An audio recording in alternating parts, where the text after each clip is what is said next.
Dag, Vanessa Foster van die Bybel in 1 jaar saam met julle. Vandag lees ons saam uit Lukas 23, verse 50 tot 56.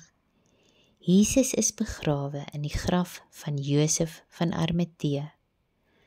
Wanneer ons hierdie gedeelte lees, gee dit vir ons 'n opsomming van Jesus se begrafnis.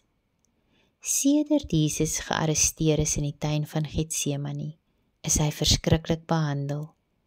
Hy is geslaan, gegeesel, bespot, gelaster en uiteindelik onskuldig verklaar, maar tog is hy gekruisig. Behalwe vir die laaste woorde van 'n dief wat langs Jesus op 'n kruis gehang het, word Jesus slegs respek gegee wanneer hy sterf. Josef van Arimatea was deel van die Joodse raad, die Sanhedrin, maar anders as die ander lede, het hy nie saamgestem met hul besluite teen Jesus nie. Al herinner Romeine 3 vers 10 dat niemand regverdig is nie, wys hierdie gedeelte dat Josef 'n man was wat die Here opreg gevolg het en regtig vir hom geleef het. In vers 51 lees ons dat hy self uitgesien het na die koms van God se koninkryk, 'n teken van sy geloof en toewyding.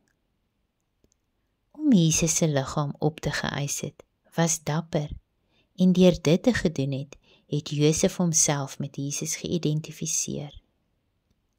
In Markus 15 vers 44 het ons gelees dat Pilatus verbaas was dat Jesus reeds dood is, want kruisiging was ontwerp om pynlik en stadig te wees.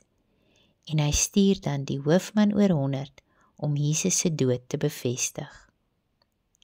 Josef neem dan Jesus se liggaam.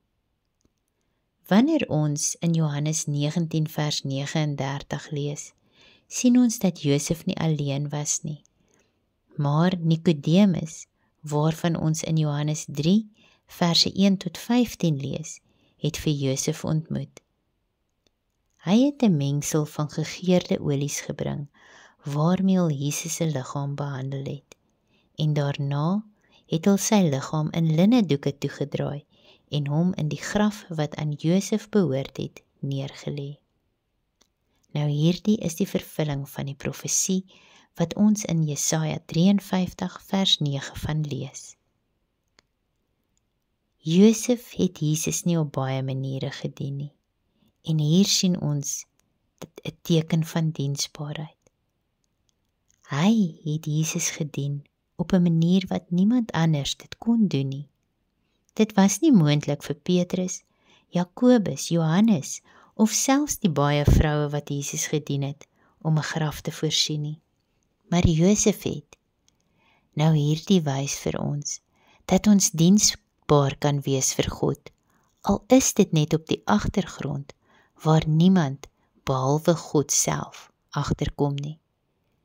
Sien, wanneer ons diensbaar is, sonder om iets terug te verwag, is dit 'n manier om God se liefde sigbaar te maak. In vers 54 lees ons, en dit was die dag van voorbereiding, en die Sabbat wou aanbreek. Nou elke Vrydag met sonsondergang begin die Sabbat, en die Mosaïese wet het vereis dat almal in Israel die Sabbat moes onderhou, Eksodus 20 vers 10. Nou gesinne moes die vorige dag voorbereiding doen om kos te maak, en hulle moes alle benodighede bymekaar maak vir dit wat nodig mag wees. Die dag wat Jesus se liggaam voorberei moes word, het net voor die Sabbat plaasgevind. Al het hulle geween oor die dood van Christus, moes hulle hulself tog toewy aan die voorbereiding van die Sabbat.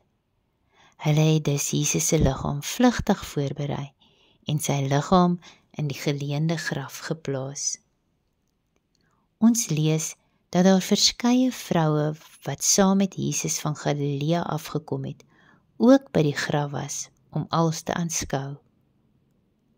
Hulle was nie daar as gevolg van nuuskierigheid nie, maar omdat hulle Jesus lief gehad het, 'n liefde wat niks kon uitblus nie. Nou Jesus se begrafnis wys dat ware geloof in nederige diensbaarheid lê, om hom te eer, selfs wanneer niemand anders dit sien nie. Mag jy 'n geseënde dag verder hê.